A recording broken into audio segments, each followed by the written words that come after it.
Hello students, कैसे हैं आप लोग। अभी बच्चों हम लोगों ने जो पढ़े कुछ some basic concept of chemistry, जिसमें हम लोग क्या कर रहे हैं, कुछ बेसिक कॉन्सेप्ट केमिस्ट्री के अपन स्टडी कर रहे हैं ताकि हम आगे की फर्दर केमिस्ट्री को अच्छे से समझ सकें। उसको समझने के लिए बच्चों आप लोगों ने पहले इंट्रोडक्शन पार्ट देख लिया। इंट्रोडक्शन के अंदर अपन ने कुछ लॉस पढ़े थे केमिकल कॉम्बिनेशन के। उसके बाद बच्चों हम लोगों ने पढ़ा डाल्टन थ्योरी। डाल्टन थ्योरी ने क्या बताया था हमें, एटम के बारे में बहुत इंपॉर्टेंट इन्फॉर्मेशन बताई कि एटम क्या होता है, एक ऐसा स्मॉल पार्टिकल है जिसकी वजह से सारे मैटर मिलकर बने हुए होते हैं, और एटम की प्रॉपर्टीज हम लोगों ने देख ली। अब हम चल रहे बच्चों आज के नए टॉपिक पे, जो कि क्या है, बर्जीलियस एंड एवोगैड्रो का हाइपोथेसिस है। अब दो साइंटिस्ट हैं, बर्जीलियस है और एक एवोगैड्रो का हाइपोथेसिस। हाइपोथेसिस मतलब इन्होंने अपनी एक संकल्पना दी, इन्होंने एक थ्योरी दी है अपनी, किसके बारे में बच्चों, एटम के बारे में। बात समझ में आई। अब बर्जीलियस, दो साइंटिस्ट हैं, बर्जीलियस और एक एवोगैड्रो है। अब बर्जीलियस हमें क्या कहता है बच्चों, देखना, equal volume of all gases contain equal number of atom at same temperature और प्रेशर। इसने क्या कहा बच्चों, सेम टेम्परेचर और प्रेशर कंडीशन पे जितनी भी गैसेस हैं उनके अंदर क्या होगा बच्चों, नंबर ऑफ एटम क्या होंगे, उनका वॉल्यूम जो होगा वो इक्वल होगा। बात समझ में आई। सभी गैसेस, ऐसी गैसेस जिसका वॉल्यूम क्या है, इक्वल है, तो उनके अंदर क्या होंगे, same number of atom present होंगे। बात समझ में आ रही है। ये देखो यहाँ पे, इसको समझने के लिए अपन देख लेते हैं। ये देखिए जैसे कोई कंटेनर है। अब अपन को पता है कि गैस क्या होगी, क्लोज कंटेनर में ही होगी, खुले में तो रख नहीं सकते, उड़ जाएगी। तो अपन मानते हैं कि गैस का कंटेनर, आप ये मान सकते हो कोई कंटेनर ऐसा रखा हुआ है जैसे सिलेंडर में गैस भरी जाती है, अपन सिलेंडर जैसा मान लेते हैं इसको। 3 सिलेंडर हमारे पास है जिसके अंदर क्या है बच्चों, अलग अलग गैस भरी हुई है। एक में O2 ऑक्सीजन गैस, इसमें नाइट्रोजन गैस, इसमें हाइड्रोजन गैस। बात समझ में आ गई। ये आपके पास क्या है, 3 कंटेनर है। अब ये जो हाइपोथेसिस है हमें क्या कहता है कि सभी गैसेस में क्या इक्वल वॉल्यूम भरा हुआ है। इक्वल मान लेते हैं अपन कि भाई इसमें भी अगर 10 मीटर क्यूब दे तो इसमें भी 10 मीटर क्यूब, इसमें भी 10 होगी। मतलब वॉल्यूम इसका क्या है बच्चों, इक्वल है। वॉल्यूम कम या ज़्यादा नहीं लिया हमने, सबका बराबर लिया है। हमने क्या कहा, equal volume of all gases contain equal number of atom. मतलब जितना वॉल्यूम इसके अंदर है तो इनके नंबर ऑफ एटम कितने होंगे, सब में equal number of atom present होंगे। बात समझ में आई। 10 मीटर क्यूब आप क्या बताते हो, इसका वॉल्यूम है, तो उसमें क्या होगा, जितने नंबर ऑफ एटम होंगे किसी एक वाले में, तो बाकी 2 में भी क्या होंगे बच्चों, वो equal number of atom present होंगे। बात समझ में आ गई। बर्जीलियस का हाइपोथेसिस था ये, बर्जीलियस की संकल्पना थी, हाइपोथेसिस था, या हम कह सकते हैं उसकी थ्योरी थी, जो उसने क्या बताया कि equal volume of all gases, सभी गैसेस जिनका वॉल्यूम क्या है, इक्वल है, बराबर है, तो उनके अंदर क्या होगा बच्चों, नंबर ऑफ एटम भी क्या होंगे, बराबर होंगे। लेकिन कौन सी कंडीशन, सेम टेम्परेचर और प्रेशर कंडीशन होनी चाहिए। क्योंकि आपको पता है कि अगर आपने प्रेशर बढ़ाया तो क्या होगा, गैस लिक्विफाई हो जाएगी। गैस पे ज़्यादा दबाव पड़ता है तो गैस द्रव में बदल जाती है, और अगर आपने तापमान बढ़ाया तो गैस के अणु बाहर भागेंगे। बात समझ में आई, पॉइंट क्लियर है। तो हमने क्या कहा, सेम टेम्परेचर प्रेशर कंडीशन पे सभी गैसेस के क्या होते हैं, एटम के नंबर सेम रहता है। ये पॉइंट समझ में आ गया क्या कहना चाहता है बच्चों। अब आगे अपन इसको समझ लेते हैं रिएक्शन के थ्रू। जैसे हमने क्या देखा, हाइड्रोजन गैस और क्लोरीन गैस दोनों आपस में मिलके क्या दे दिया अपन को, 2HCl बना दिया। अपन को पता है 2 मोल लोगे आप तो क्या बनेगा, HCl मिल जाएगा। अब अपन ने कहा था, अगर आपको याद हो तो अपन ने पहले पढ़ा था गैसेस वॉल्यूम वाला लॉ, जिसके अंदर अपन बताते हैं एक वॉल्यूम इसका, एक वॉल्यूम इसका, तो 2 वॉल्यूम इसके बन रहे थे। ध्यान है, ठीक है। हाइड्रोजन से हमने अमोनिया बनाया था, तो गैसेस लॉ वाले में अपन ने देखा था हाइड्रोजन है मतलब एक वॉल्यूम इसका हो गया, एक वॉल्यूम इसका हुआ, इसने मिलके 2 वॉल्यूम क्या बना दिए, HCl बना दिए। पॉइंट समझ में आया। अब बच्चों यहाँ पे कह रहे हैं इसका मतलब ये N एटम हो गए, ये भी N एटम होंगे, और ये मिलके क्या कर रहे हैं, 2N एटम बना रहे हैं। N मतलब ये इसका एक एटम, इसका एक एटम मिलके क्या बना रहा है, ये 2 एटम किसका बना रहा है, HCl का बना रहा है। बात समझ में आई। इसका मतलब N एटम मतलब क्या हुआ, आपको तो एक ही हाइड्रोजन चाहिए। ये बात समझना बच्चों, यहाँ पे अपन ने क्या बोला, H2 और Cl2 ने मिलके क्या बना दिया, 2 HCl बना दिया। मतलब ये एक एटम है, ये एक एटम है, और इसने मिलके 2 एटम बना दिए। अब अपन को पता है कि जब इसको फॉर्मेशन होगा तो आपको पता है कि हाइड्रोजन H2 में से क्या जाएगा, हाफ H2 जाएगा ना, एक ही तो हाइड्रोजन जाएगा HCl बनाने के लिए। यहाँ पे भी एक ही क्लोरीन जाएगा HCl बनाने के लिए। इसका मतलब अगर वो H2 को एक एटम कह रहा है, N एटम कह रहा है, इसका मतलब ये हाफ एटम हुआ। बात समझ में आई। बर्जीलियस की थ्योरी थी जिसने क्या कहा था, equal volume of all gases contain equal number of atom. बात समझ में आ गई। जो गैसेस का वॉल्यूम है बच्चों, अगर वो सेम वॉल्यूम है, जैसे इसका वॉल्यूम 1 है तो इसमें क्या होंगे, equal number of atom present होंगे। बात समझ में आ गई। अब इसने एटम कहा तो इसका मतलब H2 एक एटम बताया इसने, Cl2 को एक एटम बताया, और HCl जो 2 बने हैं तो उनको 2 एटम बताया इसने। वॉल्यूम के अकॉर्डिंग इसने एटम लिख दिया। किसने बताया, बर्जीलियस ने बताया। अब ये कितना सही है वो अपन आगे देखते हैं। पॉइंट समझ आ रहा है। अब आपने देखा कि इसका हाफ एटम आएगा, इसका हाफ एटम आएगा, और यहाँ पे आपको एक एटम मिल रहा है, क्योंकि अपन को पता है कि HCl बनने के लिए इधर से तो एक ही H जाएगा, इधर से एक ही Cl जाएगा। लेकिन क्या ये थ्योरी सही है? ये थ्योरी बच्चों सही नहीं है। क्यों सही नहीं है? क्योंकि हमको पता है कि अगर अपन डाल्टन की थ्योरी पे बात करें, कल ही पढ़ के आए हम लोग इसके बारे में, हमने पढ़ा ही इसलिए था ताकि हम लोगों को ये कॉन्सेप्ट ईजिली समझ में आए। अब अगर डाल्टन की थ्योरी के पे हम फोकस करते हैं तो उसने क्या बताया था अपन को कि कोई भी एटम जो होता है वो इनडिविजिबल है, मतलब फर्दर आप उसको तोड़ नहीं सकते, आप उसको आधा नहीं कर सकते। वो बात अलग थी कि मॉडर्न थ्योरी ने बताया कि एटम के 3 पार्ट होते हैं, वो 3 पार्ट में डिवाइड हो सकता है, पर ऐसा नहीं कि जैसे कि अपन एटम मान लेते हैं कोई गेंद है, बॉल है, बॉल को बीच में से तोड़ के आप काम में ले सकते हो क्या? क्रिकेट बॉल आपके पास है, इसका मतलब वो एक एटम है आपका। अब मैं आपको कहूँ कि आप उसको बीच में से हाफ कर लो और बाद में काम में ले लो, तो आप ले ही नहीं सकते, क्योंकि हाफ होने के बाद तो कोई काम की नहीं रही, वो खराब हो गई। ठीक इसी तरीके से जब हम एटम की बात करते हैं तो डाल्टन ने हमें बताया था कि एटम को आप फर्दर तोड़ नहीं सकते, डिवाइड नहीं कर सकते। पॉइंट क्लियर है बच्चों? ध्यान रखना है ये चीज़। मॉडर्न थ्योरी ने भी उसको डिवाइड किया, लेकिन उसको कैसे डिवाइड किया? उसके कंपोनेंट में तोड़ा। डाल्टन ने तो कहा था वो किसी भी तरह से नहीं टूटता, लेकिन मॉडर्न थ्योरी ने उसको कंपोनेंट में तोड़ा था। मॉडर्न थ्योरी ने भी उसके 3 या 4 टुकड़े नहीं किए थे, याद है? कंफ्यूज तो नहीं हो उसमें? ठीक है, तो अपन यहाँ पे क्या कह रहे हैं कि अगर बर्जीलियस के अकॉर्डिंग हम चलते हैं तो ये इससे तो हमें क्या पता चलता है भाई, हाफ एटम इसका आया, हाफ एटम इसका आया और तब जाके एक एटम बना। लेकिन डाल्टन की थ्योरी की अगर अपन डिस्कस करते हैं तो ये तो पॉसिबल ही नहीं है। इसका मतलब ये हाइपोथेसिस क्या हो गया? गलत हो गया। इसका मतलब इस हाइपोथेसिस को हम फर्दर आगे काम में नहीं ले सकते, ये कहीं रिएक्शंस पे एप्लीकेबल नहीं होगा। पॉइंट क्लियर है बच्चों? क्योंकि अपन को क्या होता है, अपन को पढ़ना होता है सब चीज़ें, अभी काम का नहीं तो भी अपन पढ़ रहे हैं क्योंकि पूछ सकता है। बर्जीलियस ने अपना क्या हाइपोथेसिस बताया था, उसी के बेस पे आगे नई साइंटिस्ट ने डिस्कवरी की होगी, वो बताएगा कि अब इसमें क्या मॉडिफिकेशन की जरूरत है। तो अब यहाँ पे दूसरा साइंटिस्ट आया एवोगैड्रो। एवोगैड्रो अपना हाइपोथेसिस लेके आया, तो बच्चों वही चीज़ उसने कहा, लेकिन उसने इसको थोड़ा सा मॉडिफाई किया। उसने क्या कहा? Equal volume of all gases contain equal number of molecule eight same temperature और प्रेशर। अब बच्चों इसने क्या बोला? इसने ये कहा कि सेम टेम्परेचर प्रेशर कंडीशन पे अगर गैसेस का वॉल्यूम इक्वल है तो उसमें क्या होंगे? सेम मॉलिक्यूल प्रेजेंट होंगे, एटम प्रेजेंट नहीं होगा। बात समझ में आई? क्योंकि एटम तो इंडिविजुअल है, लेकिन क्या है, मॉलिक्यूल तो डिविजिबल है। मॉलिक्यूल को तोड़ सकते हो आप, एटम को नहीं तोड़ सकते। तो इसने क्या करा? अपनी थ्योरी बदल दी। किससे? मॉलिक्यूल से। इसने कहा था एटम, जो कि गलत जा रहा था, लेकिन अगर अपन बात करते हैं तो अपन क्या कहेंगे? मॉलिक्यूल को लेके हम बात कर सकते हैं। हम ये कह सकते हैं कि O2, N2 और H2 3 गैसेस हैं जो सिलेंडर में भरी भी हैं, जिनका वॉल्यूम भी सेम है और जिनका टेम्परेचर प्रेशर कंडीशन भी सेम है। टेम्परेचर भी फिक्स है, प्रेशर भी फिक्स है। उसके ऊपर अगर अपन बात करें कि इसमें नंबर ऑफ मॉलिक्यूल कितने होंगे, तो सब में क्या होंगे? इक्वल नंबर ऑफ मॉलिक्यूल होंगे। जैसे O2 के मॉलिक्यूल 10 है तो यहाँ भी 10, यहाँ भी 10 होंगे। बात समझ में आई? पॉइंट क्लियर है बच्चों? ये बात समझ में आ गई क्या कह रहे हैं अपन? ठीक है, तो यहाँ पे अपन ने क्या कहा? एवोगैड्रो का हाइपोथेसिस हमको यही बता रहा था कि equal volume of all gases, सभी गैसेस का अगर आप इक्वल वॉल्यूम लेते हो तो उसमें क्या होंगे? Equal number of molecule present होंगे, उसमें मॉलिक्यूल का नंबर कम या ज़्यादा नहीं होगा। ये सभी गैसेस पे एप्लीकेबल होता है। बात समझ में आ गई? ठीक है, यहाँ पे जैसे हम एग्जाम्पल देख लेते हैं, हाइड्रोजन गैस है और क्लोरीन गैस है, रिएक्शन होके 2HCl बन गया। वही अपन ने वॉल्यूम जो लॉ पढ़ा था वॉल्यूम ऑफ गैसेस का, उसके अकॉर्डिंग बात करते तो एक वॉल्यूम इसका, एक वॉल्यूम इसका, मिलके 2 वॉल्यूम बन गए, है ना। उसके बाद अपन ने कहा n मॉलिक्यूल मिलके 2n मॉलिक्यूल हो गए। अब जब यहाँ पे मॉलिक्यूल आ गए तो मॉलिक्यूल तोड़ा जा सकता है, तो हाफ मॉलिक्यूल मिलके 1 मॉलिक्यूल मिल गया। इसका मतलब एक एटम हुआ। अपन को पता है कि मॉलिक्यूल टूटेगा तो एक एटम ही देगा, क्योंकि अपन ने जब कल थ्योरी पढ़ी थी तो हमने क्या कहा था कि एटम मतलब एक छोटी यूनिट जिसको आप फर्दर तोड़ नहीं सकते। लेकिन मॉलिक्यूल क्या होता है? अलग अलग एटम से मिलके बना हुआ होता है, तो मॉलिक्यूल को आसानी से तोड़ा जा सकता है। डाल्टन ने ये चीज़ बता दी थी कल, समझाई थी ये चीज़। तो उसके अकॉर्डिंग अपन हाफ मॉलिक्यूल की बात करें तो इसका मतलब वो एक एटम होगा। यहाँ भी हाफ मॉलिक्यूल मतलब वो एक एटम है, और एक एटम मिलके क्या कर सकते हैं? मॉलिक्यूल को फॉर्म कर सकते हैं। जो मॉलिक्यूल बनता है वो किससे बनता है? एटम और एटम के कॉम्बिनेशन से।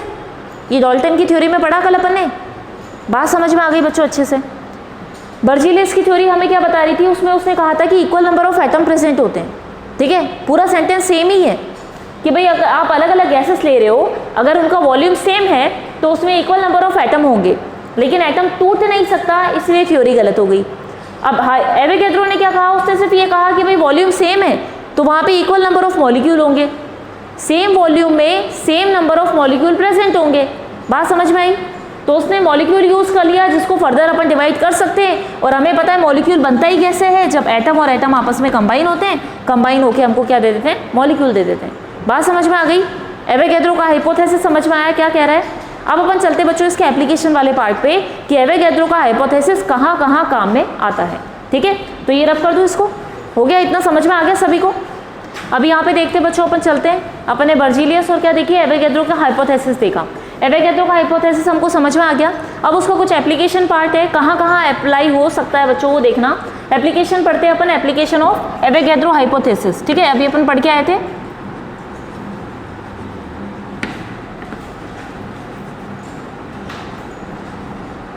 एप्लीकेशन ऑफ एवोगैड्रो हाइपोथेसिस में पहला वाला जो बच्चों पढ़ोगे वो क्या है आपका, एटोमिसिटी।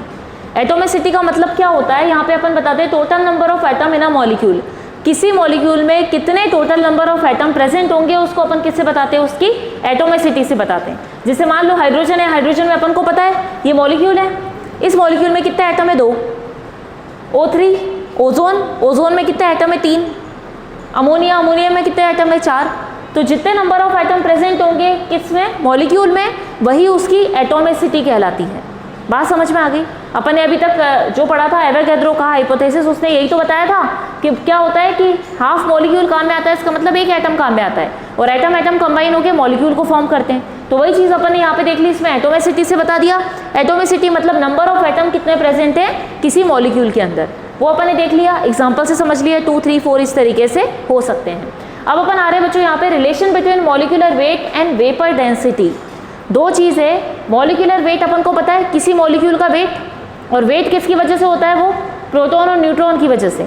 जब हम लोगों ने डाल्टन की एटॉमिक थ्योरी देखी थी तो हमने थोड़ा सा पढ़ा था इसके स्ट्रक्चर के बारे में। तो हम लोगों ने क्या बताया, किसी भी एटम का, एलिमेंट का अगर अपन कहेंगे, किसी भी एलिमेंट का, किसी भी एटम, किसी भी मॉलिक्यूल का वेट होगा, वो किस पे डिपेंड करेगा, उस एटम में प्रेजेंट, उसके एटम में प्रोटॉन न्यूट्रॉन के नंबर पे। बात समझ में आ गई? उसके अकॉर्डिंग हम उसका वेट बताते हैं। हम लोगों ने कल डिस्कस किया था ना कि अगर अपन बात करते हैं एटम के अंदर, तो एटॉमिक नंबर क्या होता है, उसकी पोजीशन होती है कि पीरियोडिक टेबल में किस पोजीशन पे वो पाया जाता है, वो उसका एटॉमिक नंबर हो गया।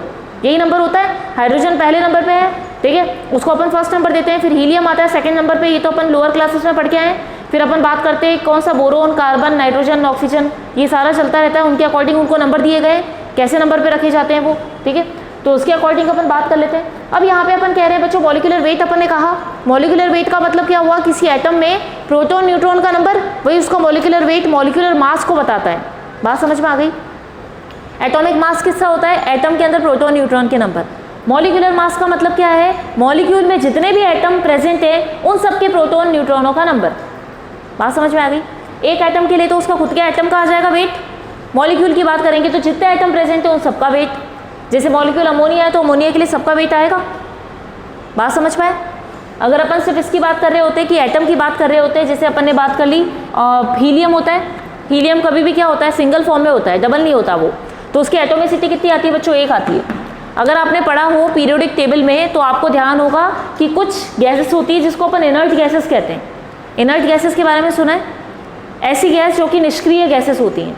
आप लोगों ने पढ़ा होगा बच्चों लोअर क्लासेस में, 9th और 10th क्लास में, तो अपन कहते थे कि क्या होता है वहाँ पे वैलेंसी होती है, जिसकी वजह से कोई भी कंपाउंड जो है वो क्या करता है, कोई भी एटम जो है वो क्या करता है, बॉन्ड बनाता है, मॉलिक्यूल में जाता है।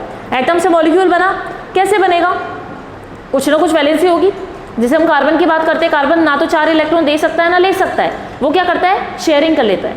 उसके अलावा अपन बात करते हैं नाइट्रोजन क्या करता है, 3 इलेक्ट्रॉन ले लेता है, तो उसमें पॉजिटिव चार्ज आता है, पॉजिटिव आता है, नेगेटिव चार्ज आता है क्योंकि इलेक्ट्रॉन ले रहा है। ऑक्सीजन पे नेगेटिव। जब अपन बात करते हैं बच्चों, आपको ध्यान हो तो इलेक्ट्रॉन लेने और देने के बाद ही तो मॉलिक्यूल बनते हैं, हाँ कि नहीं? हाइड्रोजन के पास 1 इलेक्ट्रॉन है, वो क्या करता है, एक और दूसरे हाइड्रोजन से 1 इलेक्ट्रॉन शेयर कर लेता है, तो 2 इलेक्ट्रॉन हो जाते हैं उनके पास।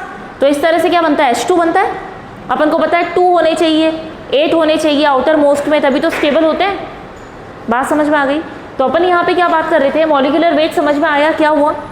मॉलिक्यूलर वेट मतलब इतने मॉलिक्यूल इसके अंदर हैं, तो उन सभी का मिलाओगे, वेट निकालोगे, उससे बताओगे।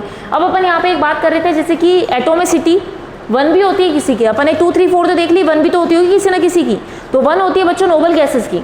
नोबल गैसेस ऐसी गैसेस हैं जिनको क्या है, बॉन्डिंग की जरूरत नहीं है, बंध बनाने की जरूरत नहीं है, वो खुद ही अपने आप में वो होती हैं, क्या होती हैं, स्टेबल होती हैं। अब जैसे अपन बात करते हैं, अगर आपको ध्यान हो लोअर क्लासेस में पढ़ाओ, हम कहते हैं ना कि 2 होने चाहिए पहले, तो एक कक्षा जिसमें कम से कम 2 इलेक्ट्रॉन होने चाहिए तो वो स्थायी होगी।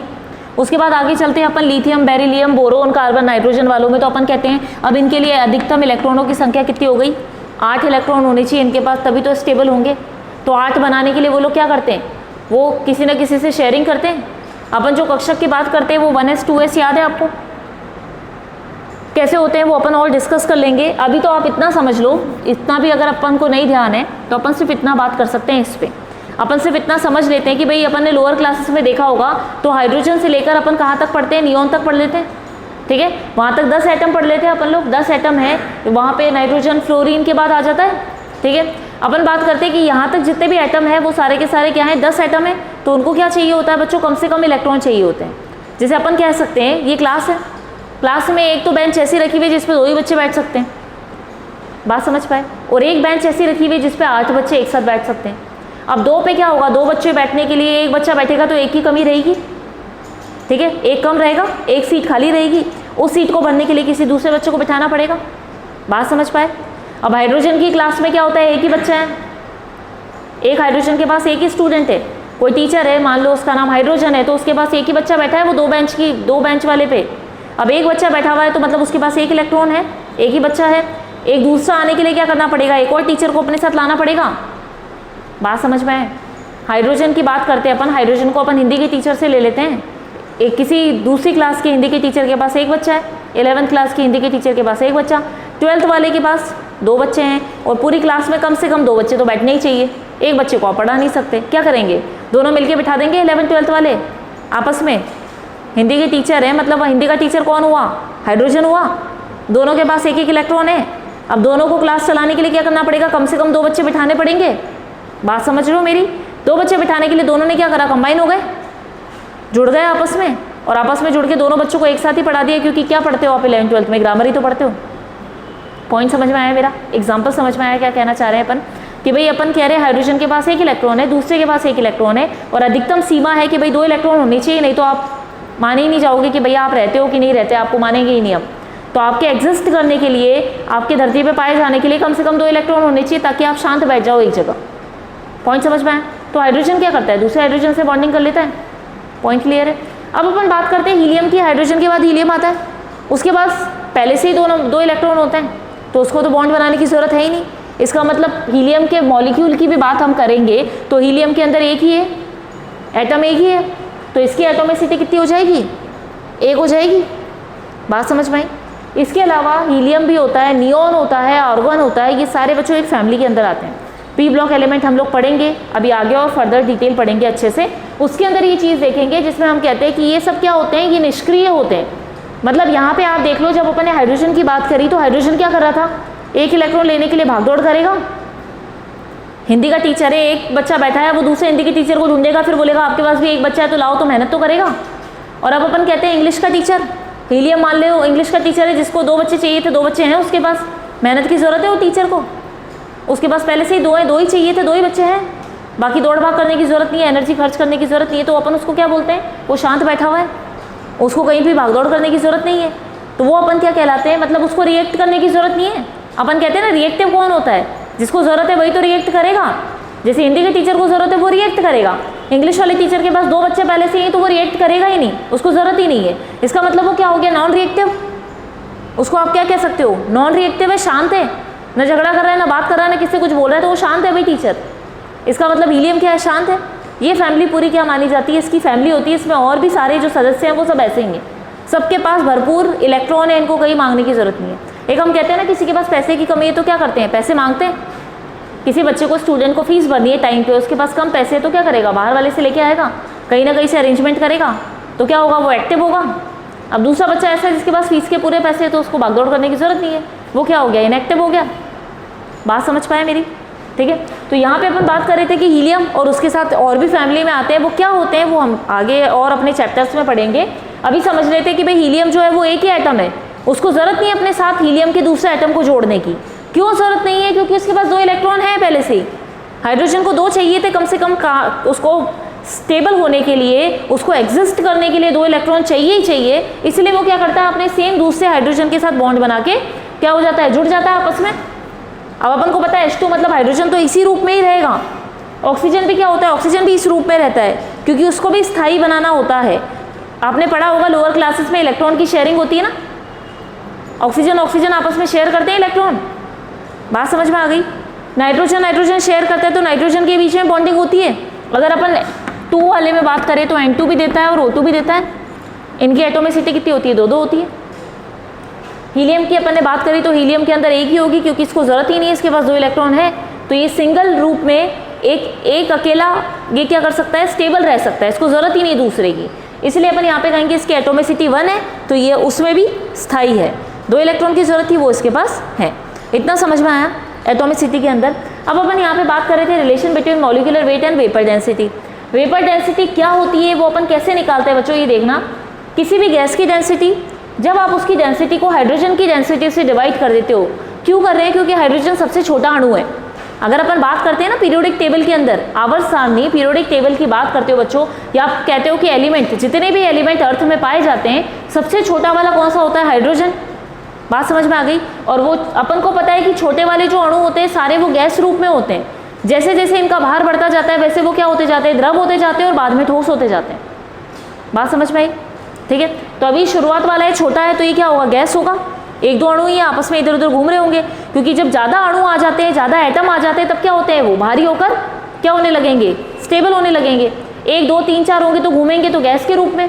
उसके बाद वाले क्या होंगे, ज़्यादा इसका वेट हो जाएगा तो क्या होंगे, पास पास आने लगेंगे। बात समझ में आई। पास पास आने से क्या होंगे, एक जगह बैठेंगे तो लिक्विड में बदल जाएंगे, और ज़्यादा अणु हो गए तो क्या होगा, धीरे धीरे जाके सॉलिड में बदल जाएंगे। ये चीज़ तो हम जानते हैं। तो शुरुआत वाला है, हल्का है, छोटा अणु है, इस वजह से इसकी डेंसिटी क्या होगी, अपन इसको डिवाइड करने के लिए काम में लेंगे। किसी भी गैस की अपन को वेपर डेंसिटी निकालनी है बच्चों, वीडी है ना, वीडी बताया शॉर्ट में वेपर की डेंसिटी। वाष्प की डेंसिटी, उसकी वाष्प अपन कहेंगे या वेपर कहेंगे कितनी भारी है, उसको निकालने के लिए गैस की डेंसिटी को अपन डिवाइड कर देंगे किससे, हाइड्रोजन गैस से, या अपन H2 ले लेंगे। जितनी हाइड्रोजन की डेंसिटी है उससे अगर अपन गैस की डेंसिटी को डिवाइड कर दें, भाग दे दें, तो आपके पास क्या आ जाएगा, वेपर डेंसिटी आ जाएगी। फॉर्मूला याद हो गया, फॉर्मूला समझ में आ गया। क्यों लिया, क्योंकि हाइड्रोजन सबसे छोटा है इसलिए अपन उसको काम में ले सकते हैं। रेफरेंस लेते हैं हम लोग, इसलिए हमने यहाँ पे रेफरेंस के रूप में हाइड्रोजन को ले लिया। बात समझ में आ गई। अब उसके बाद यहाँ पे देखो, इसको हम शॉर्ट में लिख सकते हैं डी गैस।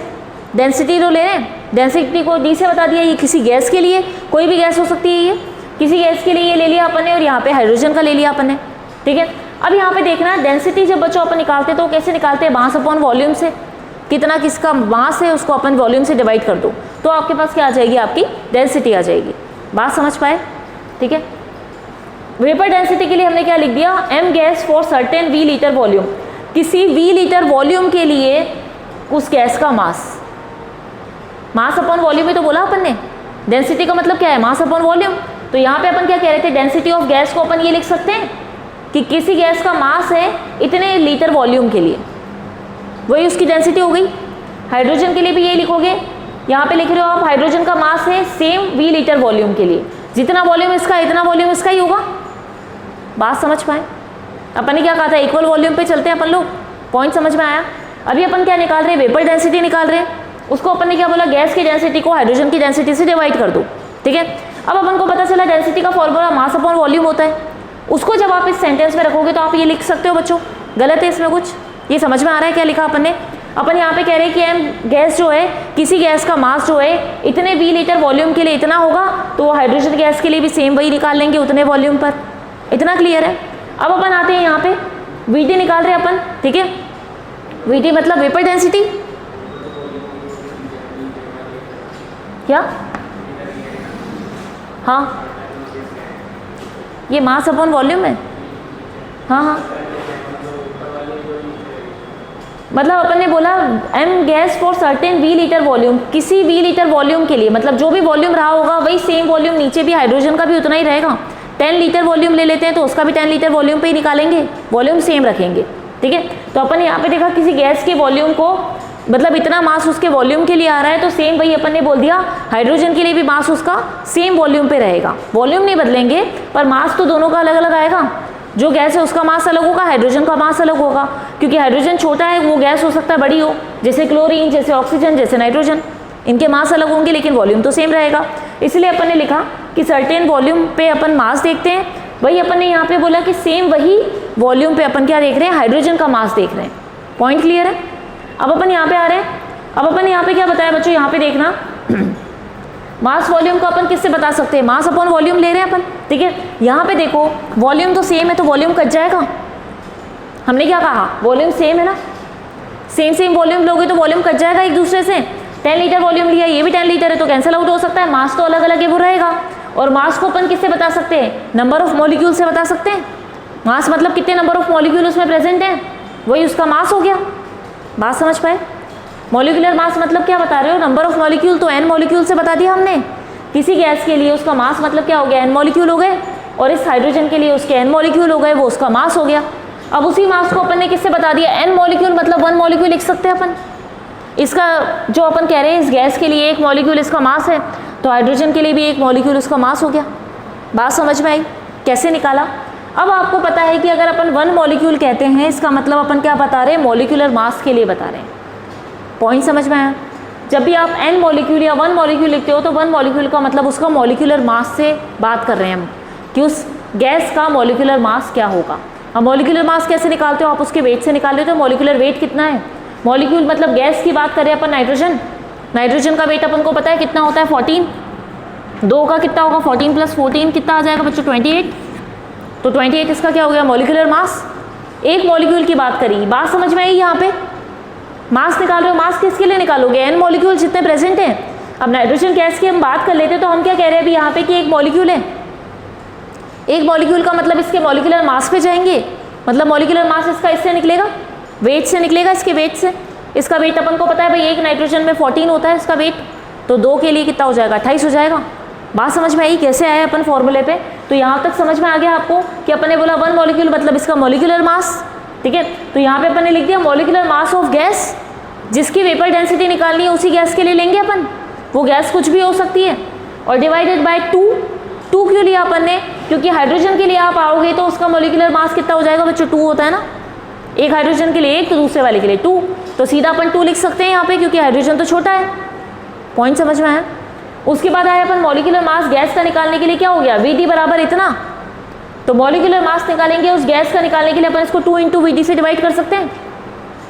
अगर आपके पास वेपर डेंसिटी है तो आप किसी भी गैस का मॉलिक्यूलर मास निकाल सकते हो, और अगर आपको वेपर डेंसिटी निकालनी है तो मॉलिक्यूलर मास उस गैस का रखो, 2 से डिवाइड करो, आपकी वेपर डेंसिटी आपको मिल जाएगी। बात समझ पाए, रिलेशन समझ में आया मॉलिक्यूलर वेट और वेपर डेंसिटी के बीच में, कि मॉलिक्यूलर वेट और वेपर डेंसिटी दोनों आपस में कैसे निकलती हैं एक दूसरे से। पॉइंट समझ में आया। अभी बच्चों अपने वेपर डेंसिटी की बात करी थी, यहाँ तक क्लियर है। गैस की डेंसिटी हाइड्रोजन गैस की डेंसिटी से डिवाइड कर दोगे। डेंसिटी में अपन को पता चला मास और वॉल्यूम से होता है, मास वॉल्यूम का हमने वैल्यू यहाँ पे रख दिया। वैल्यू रखने के बाद हमने देखा कि वॉल्यूम से वॉल्यूम कट गया, बस मास बचा। मास में क्या देखते हैं अपन, मॉलिक्यूल ही तो देखते हैं। n मॉलिक्यूल्स कितने हैं, n मतलब 1 मॉलिक्यूल, 1 मॉलिक्यूल का मतलब सीधा मॉलिक्यूलर मास लिखो।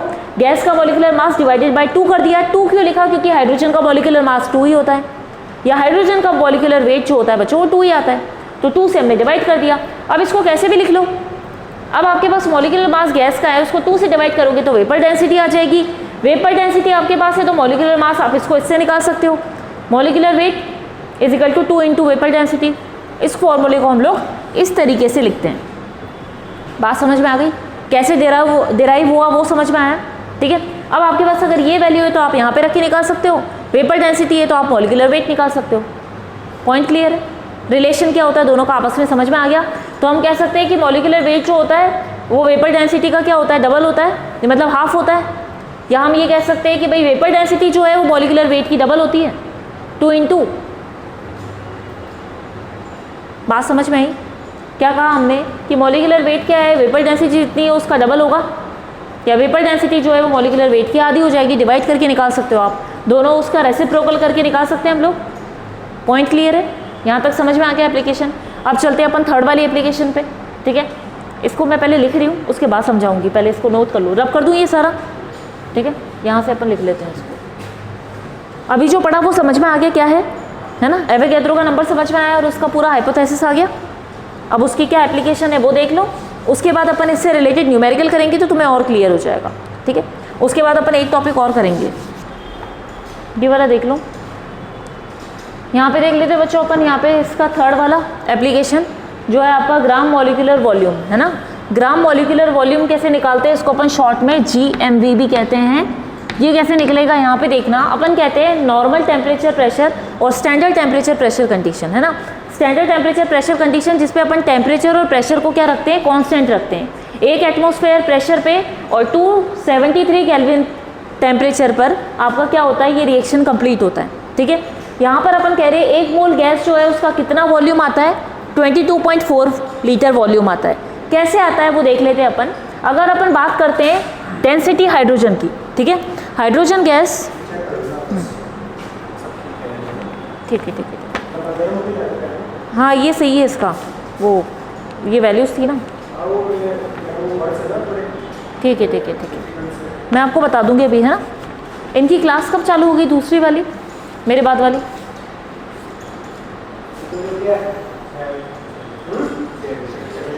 थोड़ा लेट होगी क्या, अगर लेना चाहूँ तो? हैं, ले लो ना आगे, ऐसे ले,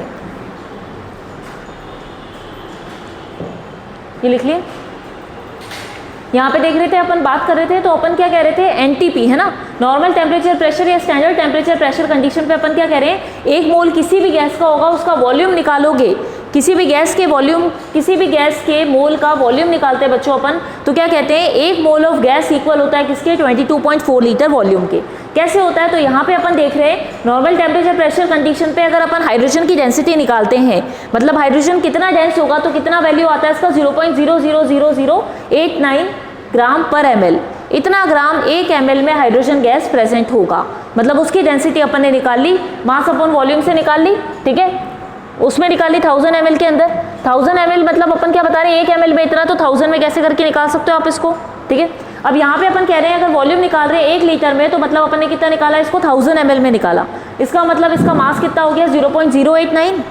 1 ml के लिए बात करी थी अपन ने, बात समझ में आई आपको, इतना ग्राम 1 ml में हाइड्रोजन गैस की डेंसिटी है। और अगर आप उसको लीटर में निकालते हो, वॉल्यूम को किस में निकाल रहे हैं अपन, लीटर में निकाल रहे हैं, लीटर में निकालने का मतलब 1000 से मल्टीप्लाई हो जाएगा, 1000 से मल्टीप्लाई होती है वैल्यू कौन हो जाएगा बच्चों, 3 जीरो हट जाएंगे, 3 जीरो हटते ही कितना हो गया, 0.089, ये हट गए ना 3 जीरो। बात समझ में आ गई।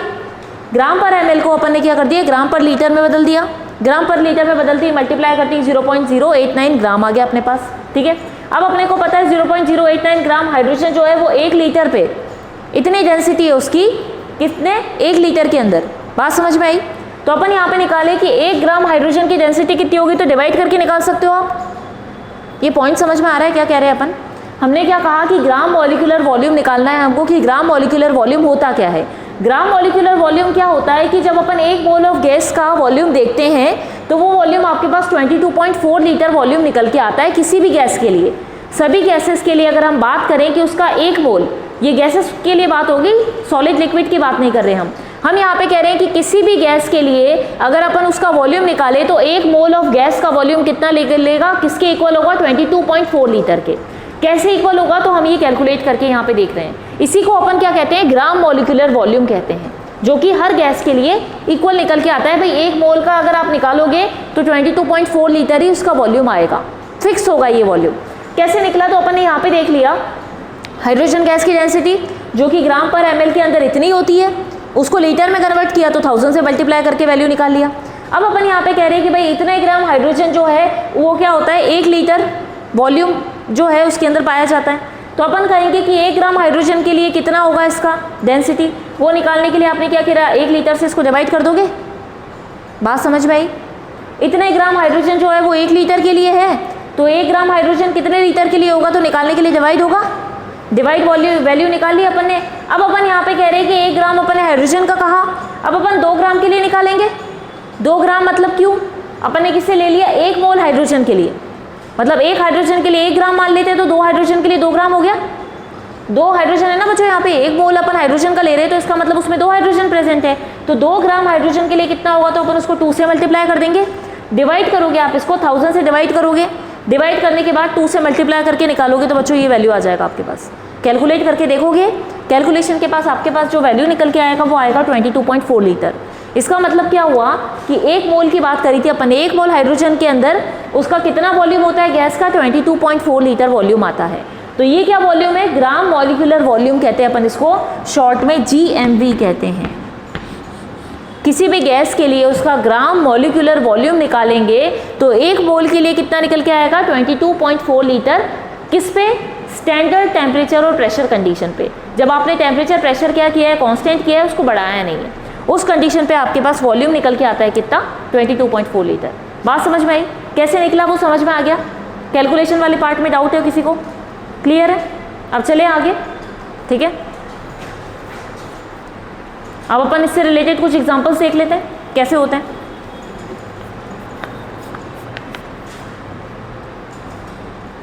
यहाँ पे एक एग्जांपल देखो, अभी एक एग्जांपल बता देती हूँ मैं। फर्स्ट एग्जांपल, अब एनटीपी, एसटीपी और एनटीपी कंडीशंस है टेम्परेचर प्रेशर वाली, ठीक है। अपन कह रहे हैं यहाँ पे एट एनटीपी किसी गैस की डेंसिटी आपके पास दे रखी है बच्चों, ठीक है। डेंसिटी गिवन है आपको, ये नोट करते चलना, 0.00445 ग्राम पर ml। अब अपन को क्या निकालनी है, VD निकालना है, वेपर डेंसिटी निकालोगे। वेपर डेंसिटी निकालने का फॉर्मूला क्या होता है,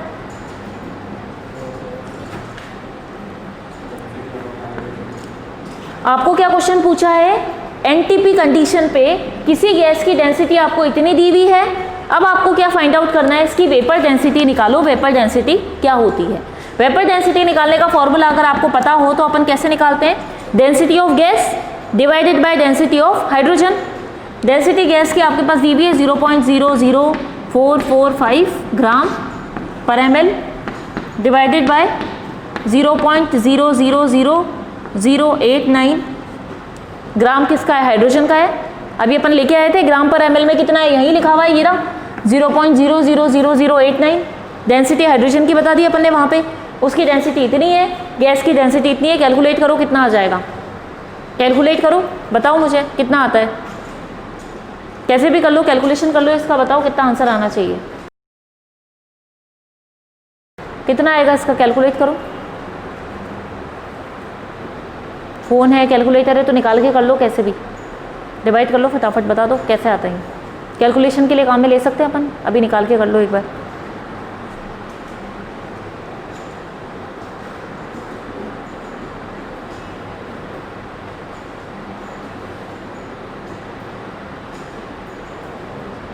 वैल्यू रखो, आंसर निकालो।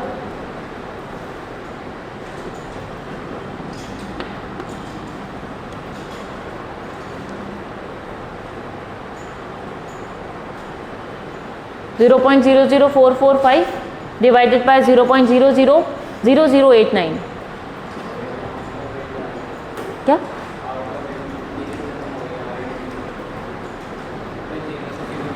ये से ये काट दो ना, 445 डिवाइडेड बाय 0089 कर लो, या सिंपल भी कर सकते हो।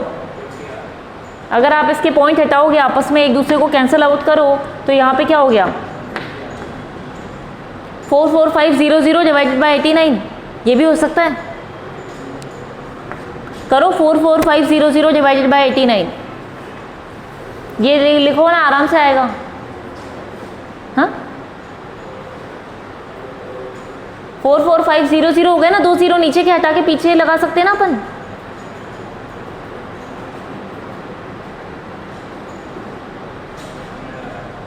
कितना आ रहा है, 500, 44500, एक सेकेंड,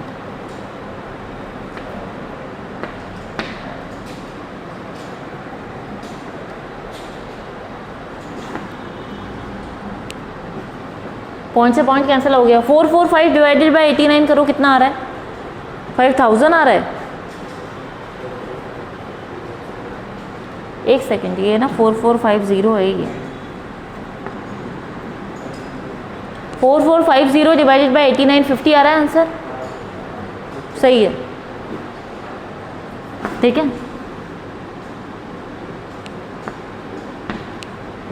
50 आ गया, 50 सही है आंसर। और उसके पहले वो करके देखा था तो भी 50 आ रहा था ना आंसर, पूरे उससे करके देखा था तब, है ना, तो 50 आया है इसका। अब ये तो आपका क्या आ गया, वेपर डेंसिटी आ गई इसकी। अब आपको क्या निकालना है, मॉलिक्यूलर मास निकालो। मॉलिक्यूलर मास कैसे निकालते हो, निकालो और बताओ इसका, फटाफट आ जाएगा इसका आंसर। वेपर डेंसिटी आपकी 50 आई है, तो मॉलिक्यूलर मास कितना होगा, 2 से मल्टीप्लाई करोगे, करो। मॉलिक्यूलर मास क्या कहता है अपन को, mw इजिकल टू क्या होता है, vd इंटू 2, 50 इंटू 2 100, 100 आ गया आंसर। ठीक है, एक और क्वेश्चन लिखो।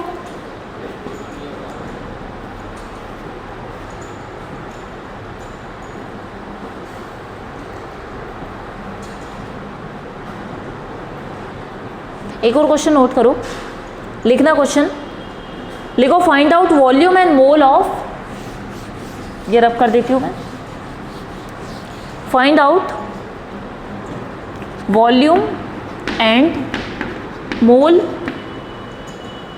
इन 56 ग्राम नाइट्रोजन एट STP।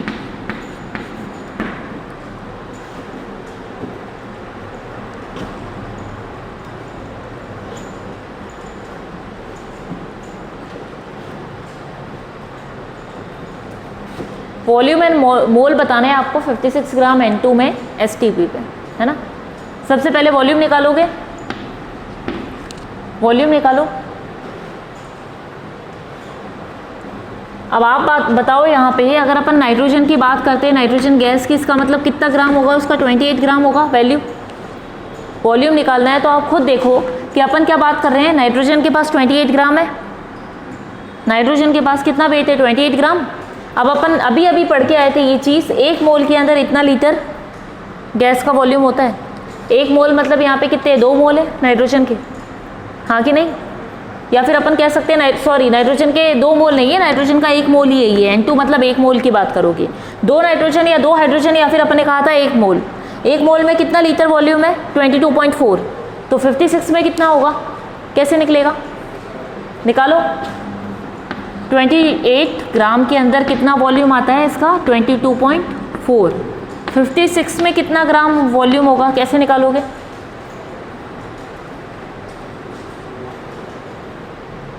क्या होना चाहिए,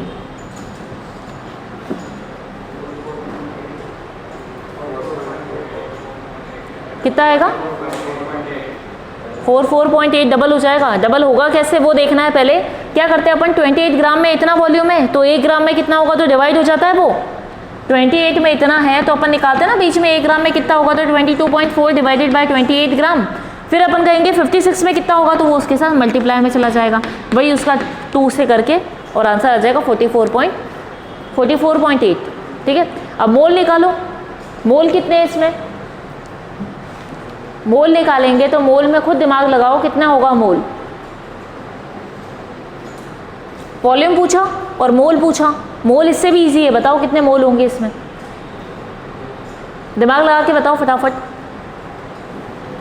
56 ग्राम नाइट्रोजन में कितने मोल प्रेजेंट होंगे, 56 ग्राम नाइट्रोजन में कितने मोल प्रेजेंट होंगे, हाँ कितने, हाँ हाँ सही है। 1 मोल में कितने हैं, 28 ग्राम में 1 मोल है, 56 में कितना होगा, 2 होंगे, डबल हो गया ना उसका। तो 1 मोल इसके अंदर है तो कितने मोल होंगे 56 ग्राम में, वो आप निकालोगे कैलकुलेट करके, 2 मोल प्रेजेंट है। इजी हो गया ये क्वेश्चन। या अपन इसको लिख के अगर अपन बताते तो अपन किस तरीके से लिखेंगे, 28 ग्राम ऑफ नाइट्रोजन में कितने मोल प्रेजेंट है, 1 मोल, तो 56 ग्राम नाइट्रोजन में कितने होंगे वो आप कैलकुलेट कर लोगे। एक में 26 है तो दूसरे में निकालने के लिए मल्टीप्लाई कर लेंगे अपन,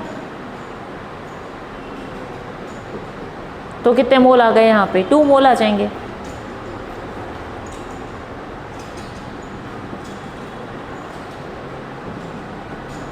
वही वाला बात हो गई जो पहले अपन ने लिखा था, 28 ग्राम में इतना है, 28 ग्राम उसमें 1 मोल है, तो 1 ग्राम में कितने मोल होंगे, तो 1/28, और 2 में कितने होंगे तो डिवाइडेड बाय 56। इस तरीके से 28 1 2, तो 56 ग्राम नाइट्रोजन में कितने मोल प्रेजेंट होंगे, तो 2 मोल प्रेजेंट होंगे। बात समझ में आ गई। या आपके कुछ एग्जाम्पल होगा इससे रिलेटेड।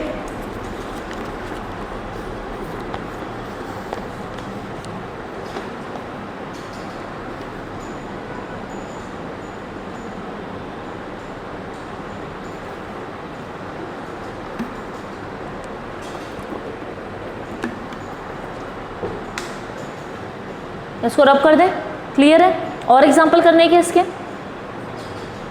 ठीक है इतना, ठीक है। मोल कौन सा, ये क्या होता है अपन ने एवोगैड्रो का देख लिया, ग्राम मॉलिक्यूलर वेट क्या होता है वो देख लिया अपन ने। अब इसको रब कर देते हैं, अब अपन चलते हैं अपने मोल के कॉन्सेप्ट पे। मोल का कॉन्सेप्ट क्या कहता है वो मेरे साथ नोट करते चलना।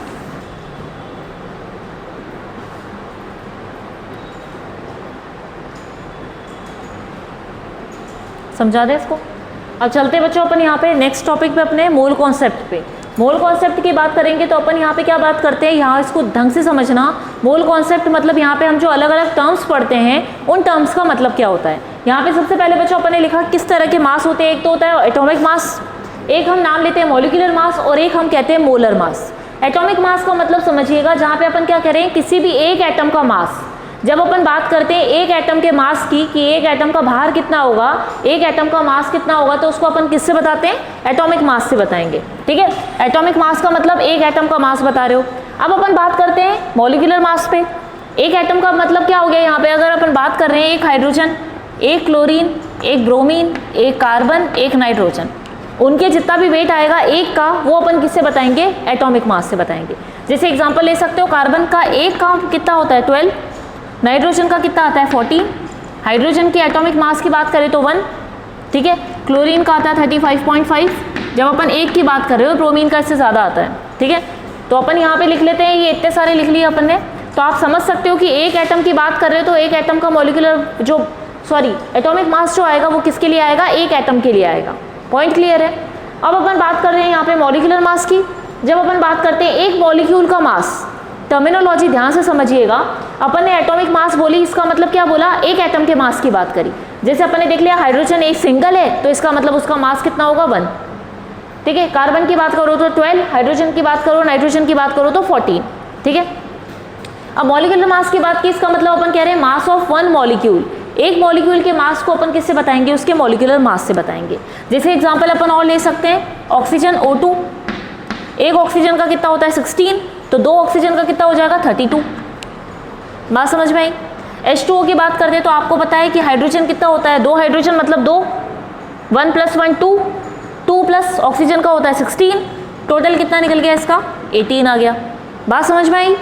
मॉलिक्यूलर मास का मतलब एक मॉलिक्यूल का मास, तो एक मॉलिक्यूल मतलब ऑक्सीजन का पूरा मॉलिक्यूल एक है जो कि एटम से मिलकर बना हुआ है। वाटर की बात करते तो वाटर भी 2 या 3 एटम से मिलकर बना हुआ है, तो यहाँ पे पूरा वाटर मॉलिक्यूल का अगर वेट अपन देखते हैं तो वेट कितना आ जाएगा 18 आ जाएगा। बात समझ में आई सभी को। ठीक है, अब अपन यहाँ पे बात कर रहे थे एटॉमिक मास मतलब एक एटम का मास, मॉलिक्यूलर मास मतलब एक मॉलिक्यूल का मास। अब इन दोनों के बीच में एक टर्मिनोलॉजी आती है मोलर मास। मोलर मास का मतलब क्या हुआ, मास ऑफ 1 मोल। आप लिखोगे ना बच्चों इसको, तो मोलर मास को आप क्या लिख सकते हो, मास ऑफ 1 मोल। एक मोल के मास को हम किससे बताते हैं, मोलर मास से बताते हैं। जब एक मोल की बात कर रहे हैं भाई, वो एक मोल बना, उस मोल का मास कितना होगा तो उसको क्या बताते हैं अपन, मॉलिक्यूलर मास से बताते, मोलर मास से बताते हैं। और मोलर मास मतलब कितना होता है कि उस मोल में कितने नंबर ऑफ पार्टिकल्स होंगे, तो वो नंबर ऑफ पार्टिकल हम बताते हैं 6.022 × 10⁻23। ये जो नंबर है ना बच्चों, ये नंबर फिक्स होता है, जिसको हम नंबर को नाम क्या देते हैं, एवोगैड्रो नंबर कहा जाता है इसको। अपन एवोगैड्रो की हाइपोथेसिस पढ़ी थी, तो वही हाइपोथेसिस, वही साइंटिस्ट एवोगैड्रो जो था, उसने क्या किया था, एक नंबर फिक्स कर दिया कि भाई एक मोल में अपन कहते हैं कि कितने नंबर ऑफ पार्टिकल होंगे। जैसे नाइट्रोजन क्या है, एक मोल है। अगर आप बात कर रहे हो तो अपन ने क्या देखा था, हाइड्रोजन एक मोल बताया, नाइट्रोजन एक मोल बताया, मतलब एक मोल में कितने नंबर ऑफ पार्टिकल होंगे, आप उसको किससे बताते हो बच्चों, मोलर मास से बताते हो। बात समझ में आ गई। नंबर ऑफ पार्टिकल, उसी के पार्टिकल्स कितने होंगे, उस एटम के कण, उस एटम के पार्टिकल कितने प्रेजेंट होंगे, उन पार्टिकल के नंबर को हमने फिक्स कर दिया कि भैया एक मोल में इतने ही नंबर ऑफ पार्टिकल होते हैं और ये सबके लिए इक्वल है। बात समझ में आ गई। अगर नाइट्रोजन की बात करो तो नाइट्रोजन में भी उतना ही होगा, हाइड्रोजन में भी उतना ही होगा, क्लोरीन की बात कर लो, किसी और कंपाउंड को ले लो, तो अपन यहाँ पे सिर्फ एक बात करते हैं कि एक मोल मास में, एक मोल के मास में कितने इतने पार्टिकल्स होंगे, या अपन कह सकते हैं मास ऑफ इतने पार्टिकल, उसको आप किससे बताते हो, मोलर मास से बताते हो। एक मोल मतलब इतने उसमें पार्टिकल प्रेजेंट है, इतने नंबर ऑफ पार्टिकल्स प्रेजेंट है, और यही पार्टिकल का मास किसका मास बताएगा, मोलर मास बताएगा। डिफरेंस समझ में आया। अभी अपन ने एटॉमिक मास मतलब एक एटम का मास बताया, मॉलिक्यूलर मास मतलब एक मॉलिक्यूल का मास बोला। अब यहाँ पे जो हमने कहा, यहाँ पे हमने कहा कि भाई इतने नंबर ऑफ पार्टिकल का मास, तो इतने नंबर ऑफ पार्टिकल मतलब कौन है, ये एक मोल में इतने नंबर ऑफ पार्टिकल पाए जाते हैं, ये एवोगैड्रो ने फिक्स कर दिया। अपन बार बार बात कर रहे थे भाई 1 मोल नाइट्रोजन का 1 मोल, और हमने कल देखा था कि हाइड्रोजन के 3 मोल मिलकर अमोनिया के 2 मोल बना रहे थे। आपको रिएक्शन कल की याद हो तो कल अपन ने ये डिस्कस किया था, वो वॉल्यूम ऑफ गैसेस वाले लॉ में पढ़ा था हमने, ठीक है। उसके अंदर अपन ने क्या बोला था, नाइट्रोजन के मोल हाइड्रोजन के मोल मिलके क्या बनाते हैं, अपन को अमोनिया के मोल देते हैं, ठीक है। जब बार बार मोल कह रहे थे तो 1 मोल का मतलब क्या हुआ, उससे रिलेटेड पार्टिकल से रिलेटेड, जैसे N2 को अपन ने क्या बोला 1 मोल बोला, 1 मोल में कितने नंबर ऑफ पार्टिकल होंगे, तो इतने पार्टिकल होते हैं। उनका मास आप किससे बताते हो बच्चों, मोलर मास से बताते हो। बात समझ में आ गई, पॉइंट क्लियर है। अब ये जो पार्टिकल हम बात कर रहे हैं, पार्टिकल दोनों तरह के हो सकते हैं, ये मॉलिक्यूल के पार्टिकल भी हो सकते हैं, ये एटम के पार्टिकल भी हो सकते हैं। पॉइंट समझ में आया। बार बार हम मोल भी कह रहे हैं, तो यहाँ पे क्या बोला है बच्चों कि यहाँ पे मोलर मास मतलब समझ में आ गया, इतने पार्टिकल्स का मास। मोलर मास का मतलब हम किससे रिलेट करेंगे भाई, इतने पार्टिकल प्रेजेंट है, उनके मास को आप किससे बताते हो, मोलर मास से बताते हो। अब इतने पार्टिकल है कहाँ, तो 1 मोल के अंदर ये पार्टिकल पाए जाते हैं। क्लियर हो गया, बात समझ में आ गई। अब अपन कह रहे हैं कि भैया ये जो पार्टिकल्स हम बात कर रहे हैं, पार्टिकल एटम के भी हो सकते हैं और ये पार्टिकल मॉलिक्यूल के भी हो सकते हैं। अगर ये पार्टिकल एटम के होते हैं तो हम इसको ग्राम एटॉमिक मास कहते हैं। बात समझ में आई। और अगर ये पार्टिकल मॉलिक्यूल के होते हैं तो हम इनको क्या कहते हैं, ग्राम मॉलिक्यूलर मास, GMM से बताते हैं। शॉर्ट में इसको GAM लिखा, मतलब ग्राम एटॉमिक मास। उसी एटम के पार्टिकल का मास निकाल रहे हो तो आप उसको किस में निकालोगे, ग्राम में निकालोगे। यूनिट क्या लेते हैं अपन यहाँ पे, पार्टिकल के मास निकालने के लिए ग्राम यूनिट लेते हैं। तो जब आप क्या कर रहे हो बच्चों, एटम के पार्टिकल का मास निकाल रहे हो किसमें, ग्राम में, तो आप उसको क्या बोल दोगे, ग्राम एटॉमिक मास। और जब मॉलिक्यूल के पार्टिकल का मास निकालोगे तो ग्राम में ही निकालोगे, उसको भी आप क्या बता दोगे, ग्राम मॉलिक्यूलर मास से बता दोगे, GMM से बता दोगे। पॉइंट क्लियर है, टर्मिनोलॉजी समझ में आ गई क्या कहना चाह रहा है, ठीक है। जैसे अपन ने एग्जांपल ले लिया, यहाँ पे नाइट्रोजन की बात करते हैं। नाइट्रोजन को अगर आप देखो तो नाइट्रोजन का एटॉमिक मास हम बताते हैं 14, एक सिंगल के लिए, है ना। तो 14 U से बताते हैं नाइट्रोजन के लिए। ये नाइट्रोजन लिखना था, मैंने N2 लिख दिया, आप इसको सिंपल N भी लिख सकते हो, N मतलब नाइट्रोजन, ठीक है। या सीधा लिखना चाहो तो अब आप इसको लिख दो भाई, अपन नाइट्रोजन की बात कर रहे हैं यहाँ पे, उसके मॉलिक्यूल के मोल की बात नहीं कर रहे। नाइट्रोजन की बात करें तो अपन 14 बताते हैं। जब आप इसको 14 U से लिखते हो ना, जब भी आप U यूनिट काम में लोगे, इसका मतलब आप उसके एटॉमिक मास की बात कर रहे हो। बात समझ में आ गई। लेकिन जब अगर अपन ग्राम लगा देते तो इसका मतलब अपन एटॉमिक मास को किस में बता रहे हैं, ग्राम में बता रहे हैं, तो आप इसकी टर्म क्या लोगे, ग्राम एटॉमिक मास। बात समझ में आई। ग्राम में ले रहे हो तो ग्राम एटॉमिक मास लिख दिया, ग्राम में नहीं ले रहे, U में ले रहे हो, म्यू में ले रहे हो, तो आप उसको एटॉमिक मास लिखोगे। पॉइंट क्लियर है, ठीक है। अब अपन यहाँ पे बात कर लेते हैं, ये तो एटॉमिक मास की बात हो गई। अब ये मॉलिक्यूल है, ये तो एटम है, एटम इसके अलावा और भी दूसरे हो सकते हैं। अब अपन बात कर लेते हैं मॉलिक्यूल की, मॉलिक्यूलर मास निकालते हैं। मॉलिक्यूलर मास कैसे निकालोगे, वाटर का निकालना है तो कैसे निकालेंगे अपन, 2 × 1, एक हाइड्रोजन का कितना मास होता है, 1 ग्राम। एक हाइड्रोजन में 1 ही होता है वेट, ठीक है। एटॉमिक मास कितना होता है उसका, 1 होता है। 2 हाइड्रोजन का 2 × 1 तो 2 हो जाएगा, प्लस ऑक्सीजन का 16, ऐसे ही निकालेंगे। कितना आ जाएगा इसका मॉलिक्यूलर मास, 18। अब बात कर लेते हैं कैल्शियम की। कैल्शियम का कितना होता है एटॉमिक मास, 40, ठीक है, प्लस 2 × 1 कितना हो गया हाइड्रोजन, 2 × ब्रैकेट में लिख देते हैं 1 + 16, 2 से हो जाएंगे। हाइड्रोजन के लिए 1, ऑक्सीजन के लिए 16, और मल्टीप्लाई कर दोगे इसको किसको, 2 से। 1 + 16 को 2 से मल्टीप्लाई कर दोगे। नहीं समझ में आया। ये देखो कैल्शियम के लिए 40 ले लिया, है ना, और यहाँ पे अपन को पता है OH 2 है ना, तो ऑक्सीजन का 16 प्लस हाइड्रोजन का 1, 17 हो गया। तो अपन ने अलग अलग लिख के बताया, 1 हाइड्रोजन के लिए और 16 जो लिया अपन ने वो ऑक्सीजन के लिए लिया 16, और उसको अपन क्या कर रहे हैं 2 से मल्टीप्लाई करेंगे पूरे को, क्योंकि ये 2 है ना, ट्वाइस है, तो अपन 2 टाइम मल्टीप्लाई करेंगे, कितना आ जाएगा 14 + 40 प्लस ये इतना 34, और 40 कितना हो गया 74, ठीक है। अब आ जाते हैं इस वाले पे। सोडियम कितने हैं, सोडियम 23 होता है इसका, × 2 प्लस Na2 है। सल्फर का होता है 32 वेट, प्लस ऑक्सीजन कितने हैं 4, O4 है। सिंगल ऑक्सीजन का 16 होता है × 4 प्लस 10H2O है। अब वाटर का अपने को पता चल गया 18 आता है भाई, तो 18 इंटू 10 कर देंगे, हाँ कि नहीं? समझ में आया? ये समझ में आई बात? आप क्या कर रहे हो, मॉलिक्यूलर मास निकाल रहे हो। मॉलिक्यूलर मास निकालने के लिए पूरा मॉलिक्यूल ही तो है, Na2SO4 डॉट 10H2O, जिसमें डॉट 10H2O का मतलब वो क्रिस्टल फॉर्म में हाइड्रेटेड वाटर जो है वो क्या है, क्रिस्टल फॉर्म में प्रेजेंट है। ठीक है, क्रिस्टलीय वाटर को अपन बताते हैं ना क्रिस्टलीय जल, ठीक है, क्रिस्टलाइन वाटर बताते हैं अपन, तो उसको डॉट में बताते हैं। डॉट 10H2O है तो इसका मतलब यहाँ पे क्या हो जाएगा, H2O का अपन को पता है भाई 18 होता है टोटल, उसको 10 से मल्टीप्लाई कर दो। 10 वाटर के मॉलिक्यूल है तो 10 इंटू 18, बाकी का हो गया 23 इंटू 2, 2 सोडियम है, एक सोडियम का 23 इंटू 2 कर देंगे, प्लस करेंगे 32 मतलब सल्फर के लिए, और 4 ऑक्सीजन है तो 16 इंटू 4 प्लस ये आगे का अपन ने जोड़ दिया इसमें। बात समझ में आई?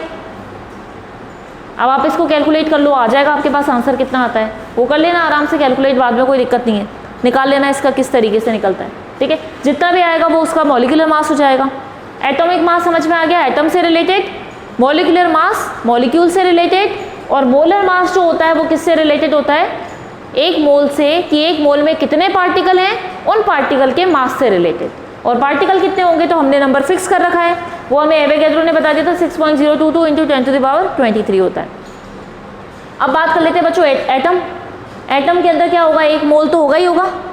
एटम है, एटम में एक मोल है, एक मोल के अंदर आपको कितना बता दिया, कितने एटम मतलब कितने पार्टिकल होंगे उस एटम में, एक मोल में 6.022 इंटू 10⁻23, ये कितना हो गया, एक एटम की बात हो गई, तो इसको अपन क्या कह सकते हैं, ग्राम एटॉमिक मास। ये समझ में आया? अपन ने इसको कंक्लूजन करके लिख दिया है यहाँ पे। अपन ने बोला एटम, एटम के अंदर अगर एक मोल है, एटम्स की बात कर रहे हैं, एटम्स के अंदर हम क्या कह सकते हैं, एटम ज़्यादा भी तो हो सकते हैं, एक से ज़्यादा एटम्स हैं, एटम में एक मोल है बच्चों, तो एक मोल मतलब इसमें इतने पार्टिकल्स हैं एटम के प्रेजेंट, और उसको अपन अगर ग्राम में लिखते हैं तो अपन क्या बता देते हैं उसको, ग्राम एटॉमिक मास। मॉलिक्यूल के लिए हम लिखते हैं कि एक मोल अगर उसमें मॉलिक्यूल का है तो उसको किससे बताते हैं, 6.022, वही एटम के लिए भी वही नंबर है, मॉलिक्यूल के लिए भी वही नंबर है। बात समझ में आई? अपन ने वही तो बोला था कि भाई पार्टिकल्स जो होते हैं पार्टिकल दोनों के हो सकते हैं, वही चीज़ को अपन ने यहाँ पे एरो बना के लिख दिया, वापस से अपन उसको कर रहे हैं शॉर्ट में लिख दिया। मॉलिक्यूल में हमने कहा कि 1 मोल है, 1 मोल में इतने नंबर ऑफ पार्टिकल प्रेजेंट है, और अगर अपन उसको निकालते हैं भाई ग्राम में निकालते तो gram molecular mass, atomic mass था तो GAM, मॉलिक्यूलर मास है तो GMM। ठीक है, अब अपन गैसेस मॉलिक्यूल के लिए बात कर लेते हैं। ये सॉलिड लिक्विड हो सकते हैं, गैस के लिए तो अलग ही चलता है। गैस का अपन को पता है एक मोल में कितने होंगे, यही पार्टिकल्स गैस के। इसका मतलब एक मोल जो होता है अपन वॉल्यूम में निकालते हैं, वॉल्यूम अपन पहले ही डिस्कस करके आ चुके हैं, 22.4 होता है एक मोल के लिए सभी गैसेस के लिए, और कितने स्टैंडर्ड टेम्परेचर और प्रेशर कंडीशन पे, जहाँ पे टेम्परेचर वही मैंने बताया था 273 केल्विन, और आपका प्रेशर कितना रहेगा 1 एटमॉस्फेयर, एक एटमॉस्फेयर प्रेशर पे, और इतने टेम्परेचर के ऊपर अगर आप एक मोल के लिए निकालते हो गैस के लिए तो वो कितना निकलता है 22.4 लीटर। ये आपका मोलर वॉल्यूम हो गया, ये मोलर मास था, ये मोलर वॉल्यूम हो गया, किस में हो गया, लीटर में हो गया, क्योंकि अपन यहाँ तो ग्राम में निकाल रहे थे तो हमने GAM और GMM बोला, इसको अपन मोलर वॉल्यूम कह देंगे लीटर के अंदर, इन लीटर। ठीक है, मोलर वॉल्यूम इन लीटर में निकाल लेते हैं। इतना समझ में आ गया बच्चों? मोल कॉन्सेप्ट समझ में आ गया इजी फॉर्म में कि अपन ने मोल कॉन्सेप्ट असल में होता क्या है, कैसे अपन बताएंगे एटॉमिक मास क्या है, मॉलिक्यूलर मास क्या है, और मोलर मास यहाँ पे क्या होगा। क्लियर है? अब चले अपन आगे, इसको रब कर दूँ, हाँ लिख लो उसको। ये समझ में आ गया ना सारा क्या चीज़ है? अब समझ लें इसको। अब आ जाते हैं बच्चों मोल कॉन्सेप्ट में ही अपन लोग बात कर लेते हैं अब एटॉमिक सब्सटेंस के लिए। अगर आपके पास कोई एटॉमिक सब्सटेंस प्रेजेंट है और उसमें आपको क्या बोला गया है कि नंबर ऑफ मोल्स का पता करो, अपन बात करें बच्चों अलग अलग, एटॉमिक होगा, मॉलिक्यूलर होगा, उसके बाद हम गैसेस वाले की बात कर लेंगे और पार्टिकल्स की बात करेंगे। इन चारों को अपन अलग अलग फॉर्म में देख रहे हैं। अभी तक अपन ने देख लिया अभी मोल कॉन्सेप्ट क्या होता है। मोल कॉन्सेप्ट में एटॉमिक वेट, एटॉमिक मास देखा, मॉलिक्यूलर मास देखा, मोलर मास देखा, और अपन ने गैसेस वॉल्यूम में निकालने का तरीका देख लिया। अब बच्चों यहाँ पे देखते हैं अपन एटॉमिक सब्सटेंस की बात कर रहे हैं। तो एटॉमिक सब्सटेंस में अगर आपको निकालना हो नंबर ऑफ मोल्स, कि नंबर ऑफ मोल कैसे फाइंड आउट करोगे, तो निकालने का फॉर्मूला क्या हुआ, जो गिवन मास आपको दे रखा है वो divided by gram atomic mass. Gram atomic mass कितना होता है उससे आप डिवाइड कर दोगे, जितना आपको मास दिया हुआ होगा उसको उसके ग्राम एटॉमिक मास से डिवाइड करते ही अपने पास कितना निकल जाएगा, नंबर ऑफ मोल कितने प्रेजेंट हैं। बात समझ में आई? जैसे मान लो नाइट्रोजन की बात करी हमने, नाइट्रोजन को आपके पास दे दिया कि आपके पास कितना है 56 ग्राम वेट है। अब आपको इसमें निकालना है, कितना निकालना है, नंबर ऑफ मोल निकालना है। नंबर ऑफ मोल निकालने के लिए आप क्या करोगे, गिवन मास आपका 56 और इसका आपको पता है ग्राम एटॉमिक मास कितना होता है, ग्राम एटॉमिक मास अपन निकालते हैं नाइट्रोजन के लिए तो 28 आता है, ग्राम एटॉमिक मास निकलेगा एटम का, ठीक है 28 आ जाएगा, 2 एटम है इसके पास, एटॉमिक मास 28 डिवाइड करके निकालोगे कितने नंबर ऑफ मोल्स आ गए, 2। बात समझ में आई, ठीक है। तो यहाँ पे फॉर्मूला लिखते हैं कि अपन नंबर ऑफ मोल को किससे बताते हैं, स्मॉल एन से, गिवन मास को एम से बता दिया, कोई आपको मास दिया हुआ है वो आप निकाल लोगे क्वेश्चन में, divided by gram atomic mass, उसका ग्राम एटॉमिक मास कितना होता है वो अपन निकाल लेंगे। बात समझ में आ गई, ठीक है। यहाँ पे यहाँ पे जो अपन एटॉमिक मास निकालेंगे तो नाइट्रोजन का एटॉमिक मास 14 आएगा, 28 नहीं आएगा, वो मॉलिक्यूलर मास हो जाएगा। 56 को आपको किससे डिवाइड करना पड़ेगा, 14 से डिवाइड करना पड़ेगा, तो आपको नंबर ऑफ मोल्स मिल जाएंगे। बात समझ में आ गई। एटॉमिक मास के लिए आप एटॉमिक वाले से करोगे, मॉलिक्यूलर वाले के लिए मॉलिक्यूलर वाले से करोगे। नाइट्रोजन के लिए निकालेंगे अपन तो 14 निकलेगा, एटम के लिए बात कर रहे हैं अपन, क्लियर है। अब अपन चलते हैं इसके मॉलिक्यूलर सब्सटेंस पे। मॉलिक्यूलर सब्सटेंस में अपन को क्या निकालना है, नंबर ऑफ मोल्स। अब आपको क्या दे दिया बच्चों, मॉलिक्यूलर सब्सटेंस दिया, मॉलिक्यूलर वाला दे दिया अपन को, उसमें अपन को नंबर ऑफ मोल्स निकालने, तो अपन क्या निकालेंगे, given mass divided by gram molecular mass. जितना मास गिवन है उसको डिवाइड कर दो कि किससे, उसके ग्राम मॉलिक्यूलर मास थे। जो पहला एग्जांपल अपन ने लिया था 28 वाला, वो यहाँ पे काम कर जाएगा, नंबर ऑफ मोल्स आपको कैलकुलेट करके मिल जाएंगे आसानी से। बात समझ में आ गई, ठीक है। जैसे यहाँ पे n = m/gm, n आपको हमेशा ध्यान रखना है, स्मॉल n मतलब number of moles find out करने किसी के लिए भी, और यहाँ पे m लोगे, इसके नीचे की वैल्यू से पता चलेगा कि मॉलिक्यूलर सब्सटेंस है कि एटॉमिक सब्सटेंस है। अगर अपन GAM लेते हैं, ग्राम एटॉमिक मास मतलब एटम की बात कर रहे हैं, ग्राम मॉलिक्यूलर मास लिखते हैं, इसका मतलब अपन मॉलिक्यूल की बात कर रहे हैं। बात समझ में आ गई। थर्ड वाले पे चलते हैं अपन, गैसेस सब्सटेंस पे। अपन को पता है गैस वाले में नंबर ऑफ मोल निकालने के लिए क्या करेंगे अपन, गैस का वॉल्यूम स्टैंडर्ड टेम्परेचर प्रेशर में लीटर के अंदर डिवाइडेड बाय 22.4 लीटर, क्योंकि अपन को पता है एक मोल में इतना वॉल्यूम होता है, तो भाई जो गिवन वॉल्यूम है उसके लिए अपन मोल निकालने के लिए डिवाइड करके निकाल सकते हैं। वो अपन ने पहले भी देखा था न्यूमेरिकल करके, सेम वही वाला फॉर्मूला, वही वाली बात आ गई। n = v मतलब वॉल्यूम आ गया, गैस का वॉल्यूम जो आपको दिया हुआ है वो आप यहाँ पे डालोगे, डिवाइडेड बाय 22.4 लीटर, क्लियर है। उसके बाद आ जाते हैं अपन नंबर ऑफ पार्टिकल। आपसे पूछा गया नंबर ऑफ पार्टिकल निकालने, और पार्टिकल्स के लिए नंबर ऑफ मोल्स निकालने की कितने होंगे, तो अपन कैसे निकालेंगे, number of particle divided by Avogadro number. Avogadro number अपन को पता है कितना होता है, 6.022 × 10⁻23, ये फिक्स है। एवोगैड्रो नंबर से डिवाइड कर देंगे किसको, नंबर ऑफ पार्टिकल को। तो जो नंबर ऑफ पार्टिकल आपको गिवन है वो यहाँ पे लिखा हुआ होगा, भाई इतने नंबर ऑफ पार्टिकल हैं, डिवाइडेड बाय अपन किससे कर देंगे, Na से करेंगे। Na मतलब यही है, एवोगैड्रो नंबर को अपन Na से बताते हैं, यही चीज़, ठीक है। तो Na से बता दो कि n/Na में आ गया। ये समझ में आ गए सारे फॉर्मूले किस तरीके से हैं। अभी कैलकुलेट करो। अब करो question number 1, calculate number of moles in 392 gram of H2SO4। अब आपको कैलकुलेट करना है कि number of moles find out करने किसमें, H2SO4 में, इतने ग्राम H2SO4 में आपको नंबर ऑफ मोल निकालना है। ये तो आपको वेट दे दिया, आपको क्या फाइंड आउट करना है, नंबर ऑफ मोल्स, मोल कितने प्रेजेंट होंगे। अब मोल निकालने के लिए क्या करेंगे अपन, कौन सा फॉर्मूला लगाएंगे, फर्स्ट वाला सेकंड वाला, सेकंड वाला लगाएंगे, क्योंकि H2SO4 का मतलब ये पूरा मॉलिक्यूल है, ये एटम नहीं है, तो मॉलिक्यूल वाला फॉर्मूला लगाओगे, ये वाला लगाओ, लिखो यहाँ पे। कैसे निकालेंगे अपन, सबसे पहले इसका गिवन मास कितना है 392, और अब मोल का मास निकालना मतलब ग्राम मॉलिक्यूलर मास निकालना पड़ेगा हमें। ग्राम मॉलिक्यूलर मास को आपको यहाँ पे कैलकुलेट करना पड़ेगा बच्चों H2SO4 का। ये देखो H2 मतलब 2 हाइड्रोजन, मतलब क्या हो गया 2 × 1, प्लस सल्फर कितना है 32, सल्फर का कितना है 32 है ना वेट, प्लस 16 × 4, करो कितना आता है, कैलकुलेट करके निकालो आंसर। 16 × 4 करेंगे क्योंकि ऑक्सीजन 4 है अपने पास, ठीक है। तो 16 × 4 करोगे कितना आ जाएगा इसका 64 प्लस 32 प्लस 2 कितना आ जाएगा 98 आ गया इसका H2SO4 का। और आपको कितना दिया हुआ है 392, डिवाइड करो 392 डिवाइडेड बाय 98, निकालो आंसर कितना आता है। कैलकुलेट नंबर ऑफ मॉलिक्यूल या number of moles in 392 gram of H2SO4, इसमें कितना निकलेगा वो कैलकुलेट करके आप लोग बताओ मुझे। कितना आ रहा है 4। तो नंबर ऑफ मोल्स कितने प्रेजेंट है यहाँ पे 4 आ गया। ठीक है, 2 वाले से करके देख लेते तो भी अपना आ जाता, 2 से डिवाइड करते चलो तो आंसर आपके पास निकल के आ जाएगा। तो यहाँ पे अपन को पता चल गया number of moles 392 gram H2SO4 में कितने निकले हैं, तो वो आपके पास आ गए 4 आ गए। अब सेकंड बात कर लेते हैं, calculate number of mole in 44.8 litre of CO2 at standard temperature pressure condition. अब ये साफ दिख रहा है कि लीटर के अंदर पूछ रहा है, CO2 गैस है, इसका मतलब हम किसका निकालेंगे, गैसेस सब्सटेंस का निकालेंगे। अब आपके पास क्या निकालना है, नंबर ऑफ मोल निकालना है। आपको गिवन क्या है, वॉल्यूम गिवन है, और आपको पता है इसको डिवाइड किससे करेंगे 22.4 से। 44.8 को हमको डिवाइड करना है बच्चों किससे, 22.4 से। शायद देख के ही समझ में आ रहा है, ये डिवाइड करोगे कितने नंबर ऑफ मोल आ जाएंगे, कितने आएंगे 2 नंबर ऑफ मोल्स, 2 आ गए ना यहाँ पे। ये देखो 2 नंबर ऑफ मोल्स यहाँ पे आ रहे हैं, तो यहाँ पे अपन बोल देंगे number of mole CO2 gas में, इतने लीटर गैस में कितने प्रेजेंट है, तो कितने आ जाएंगे वो नंबर ऑफ मोल्स 2 मोल यहाँ पे प्रेजेंट है। समझ में आ गया।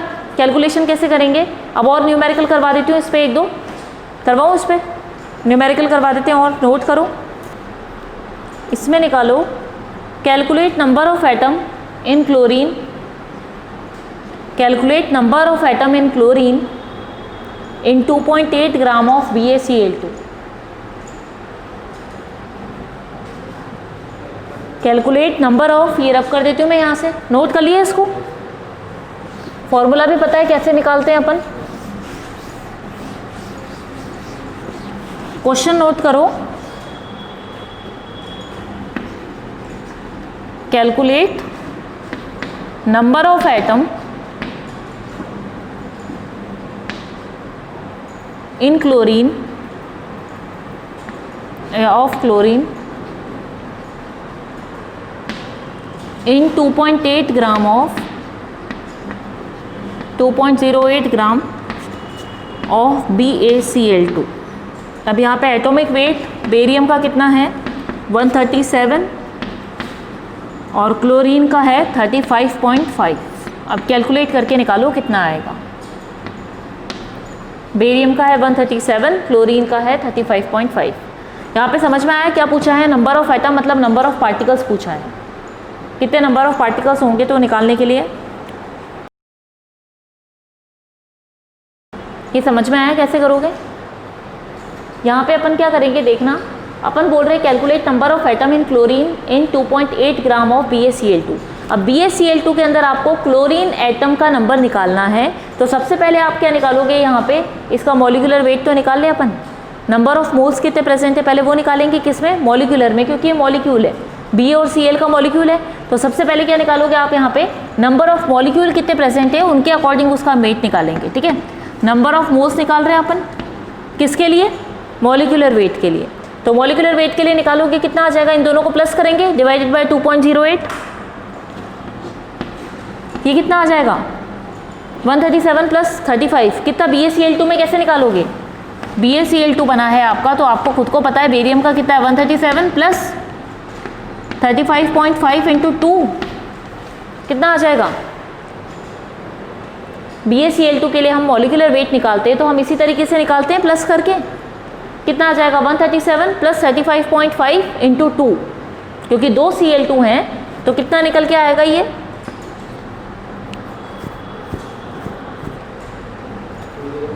208 आ जाएगा, 35.5 है ना, तो वो क्या हो जाएगा 71 हो जाएगा, ये 71 प्लस 137 मिलके 208 हो जाएगा। 208 को 2.08 से डिवाइड करोगे कितना आ जाएगा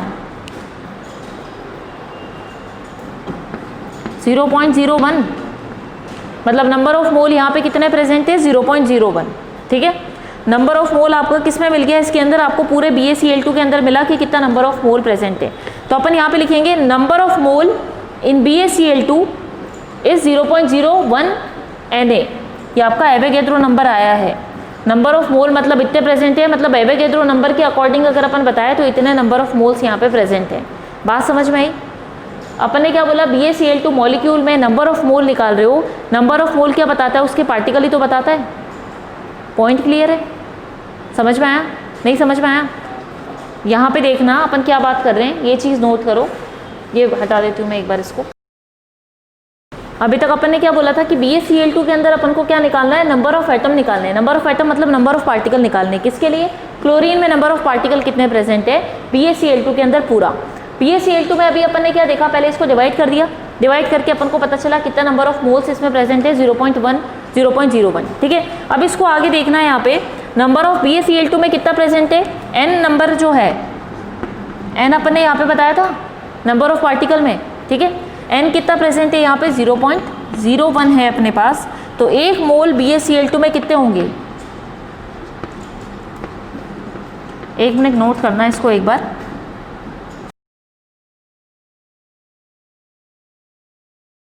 यहाँ देखना आप, दो देखो यहाँ पे समझ में आ जाएगा। अभी तक अपन ने से क्वेश्चन क्या पूछा था, calculate number of atom in chlorine, है ना। क्लोरीन में नंबर ऑफ एटम पता करो, किसके अंदर, BaCl2 में क्लोरीन के नंबर ऑफ एटम कितने हैं। बात समझ में आई? एटम की एटोमिसिटी निकालने के लिए पहले मॉलिक्यूल का निकालना पड़ेगा। मॉलिक्यूल का निकालने के लिए हमने क्या किया है, इसका नंबर ऑफ मोल्स निकाले कि भाई मॉलिक्यूल में कितने नंबर ऑफ मोल्स प्रेजेंट है, मतलब हमको पता चला 0.01 है, ठीक है। अपन ने बताया 1 मोल BaCl2 में अपन क्या बोल रहे हैं, 2 क्लोरीन एटम होते हैं। बात समझ में आई? पहले इसको डिवाइड करके निकालिए तो आपको पता चला नंबर ऑफ मोल कितने, 0.01। क्लियर है? अपन ने क्या बात करी यहाँ पे, अपन यहाँ पे कह रहे हैं कि 1 मोल BaCl2, 1 मोल BaCl2 किससे बना है, Ba और Cl2 दोनों से। 1 मोल BaCl2 में 2 क्लोरीन एटम तो है ही, कितने एटम है, 2 है। B के साथ, Ba के साथ, बेरियम के साथ 2 क्लोरीन के एटम जुड़े हुए हैं। तो अपन यहाँ पे कहेंगे कि इतने N मॉलिक्यूल में कितने क्लोरीन होंगे तो मल्टीप्लाई हो जाएगा। बात समझ में आई? ये पॉइंट समझ में आया? आपसे पूछा गया कि यहाँ पे क्या बोल रहा है, calculate number of atom of chlorine in इतने ग्राम ऑफ BaCl2। इतने ग्राम BaCl2 में कितने नंबर ऑफ एटम प्रेजेंट होंगे, किसके, क्लोरीन के प्रेजेंट होंगे। अब सबसे पहले हम लोगों ने डिवाइड करके निकाल लिया, तो हमको पता चला कि भैया नंबर ऑफ मोल्स कितने आ रहे हैं, इतने आ रहे हैं, ठीक है। एक का निकाल लिया ना, आपको ज़्यादा का दे रखा है, ज़्यादा से आप नंबर ऑफ मोल निकालोगे तो 1 मोल निकल गया किसका, BaCl2 का। ये 0.01 जो आया ये किसके लिए आया, ये BaCl2 के लिए आया। बात समझ में आई? तो अपन ने क्या बोला, 1 मोल BaCl2 में 2 क्लोरीन के एटम है, तो 0.01 मोल में कितने क्लोरीन के एटम होंगे तो मल्टीप्लाई करोगे, मल्टीप्लाई करके निकाल लोगे तो वैल्यू आ जाएगी 2 × 10⁻²। कम होगा ना, क्योंकि ग्राम आपके पास कम है। बात समझ में आई? क्वेश्चन समझ में आया कैसे हुआ? तो यहाँ पे अपन ने क्लोरीन का वैल्यू निकाल लिया, तो ये मल्टीप्लाई होके आ जाएगा इतना, 2 × 10⁻² क्लोरीन एटम आपके पास प्रेजेंट है। या मल्टीप्लाई करते हो तो ये कितना हो जाएगा, 0.02 क्लोरीन एटम प्रेजेंट है किसके अंदर, इतने ग्राम BaCl2 में। बात समझ में आई? कैलकुलेट करके कैसे निकाला वो समझ में आ गया? क्लियर है इतना? तो आज अपन ने बच्चों पढ़ लिया मोल कॉन्सेप्ट के बारे में। मोल कॉन्सेप्ट क्या होता है, एटॉमिक मास, एटॉमिक वेट देखा अपन ने, मॉलिक्यूलर वेट देख लिया, ठीक है। एवोगैड्रो नंबर के बारे में देखा। उसके बाद थोड़ा सा पार्ट इसका और है, वो अपन नेक्स्ट क्लास में करेंगे, उसको समझेंगे। उसके बाद फिर अपना ये कॉन्सेप्ट ऑफ केमिस्ट्री जो है बच्चों, इसमें थोड़ा सा पार्ट और बच रहा है, उसके बाद अपना चैप्टर कंप्लीट है। इतना जितना पढ़ा है उतना समझ में आ गया। आज का पॉइंट क्लियर है सभी को? कोई डाउट है? कोई डाउट हो तो पूछ सकते हो आप लोग। डाउट है तो आप डाउट सेक्शन में भी पूछ सकते हो, ठीक है। Thank you class.